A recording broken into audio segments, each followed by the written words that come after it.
In a world full of overpriced wireless gaming headsets, reintroducing the cord isn't always the worst idea.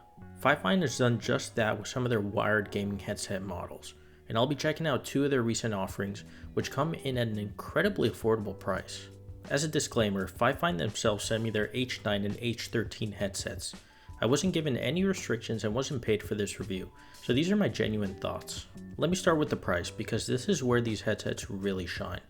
As of the time of this review, the H13 is on sale for under $43, while the H9 is under $33. If you want a too long didn't watch, I would definitely recommend spending a little bit more and getting the H13 over the H9. Both models have a similar design, featuring pleather ear pads, the same adjustable headband, detachable microphones, and a USB sound card with a 7.1 surround sound toggle that comes built into the wire of the headset. The termination is USB-A, but you can use a USB-C adapter if you need. The H13 has a couple of tricks up its sleeve that the H9 doesn't. You get 3 EQ modes that you can access directly on the sound card, dedicated for music, gaming, or movies. It has a game chat balance wheel. It also has adjustable RGB lighting on the ear cups, which is tastefully done and gets quite bright. The purple stitching on the headband is a nice touch too. What stands out most about the H13 in comparison to the H9 is the comfort though. The H9's ear pads are simply way too small, making it an on-ear type of fit. With the H13, you get a lot more space and room for your ears. While the H13 is more comfortable than the H9 because of that, I still don't find it that comfortable. They're a little bit too clampy and the ear pad foam isn't very forgiving.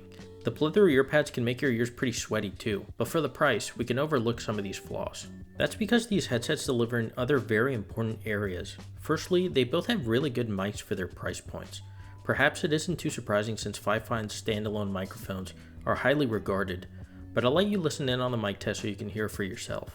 This is a mic test of the FIFINE H13 gaming headset. Let me know in the comments what you guys think.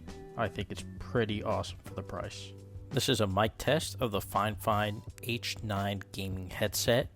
Let me know in the comments below what you guys think. I think it also sounds pretty good.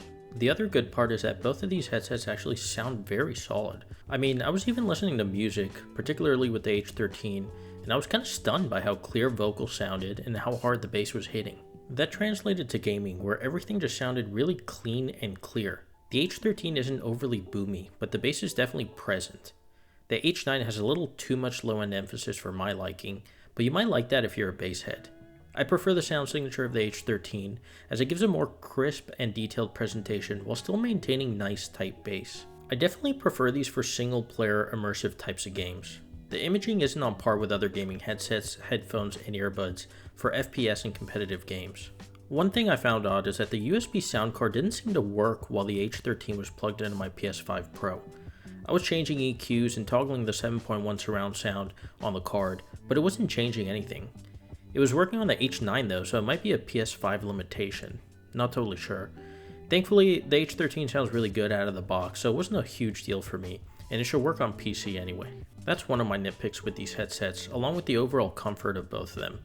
Also, the 7.1 surround sound doesn't sound great to me. I've always found it kind of gimmicky, and the implementation here isn't the best. I also noticed that the game chat balance on the H13 doesn't work on PS5, so that's something to note. Overall though, those flaws are pretty easy to ignore when you consider just how cheap these headsets are. In my opinion, I would go with the H13 over the H9 due to the larger ear pads, better sound quality, RGB lighting, and more customizability. For $43, they're certainly worth a try.